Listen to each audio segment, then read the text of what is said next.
Hey everyone, I'm going to show you how to block comments on TikTok. So if you want to prevent people from commenting on your TikTok videos, so what you can do is to open TikTok. Next, go to your profile at the bottom right corner of the screen. Now look for the videos you want to block comments. Now once you find the video, so tap the three dots in the bottom right corner of the screen. So once you're here, so swipe through the options and look for privacy settings. Tap on it. Next, once you're on privacy settings, so at the bottom, you should see allow comments. So if you want to completely stop comments on a specific video, you can also do that when posting or by opening the video settings and turning off allow comments. Quick one.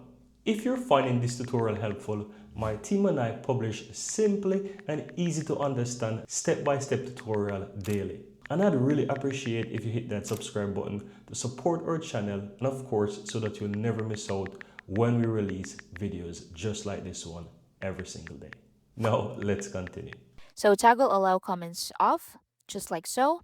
So once you've changed the setting, people who aren't allowed to comment won't be able to leave comments on your TikTok videos. And that's how you can block or turn off comments on TikTok. Thank you for watching.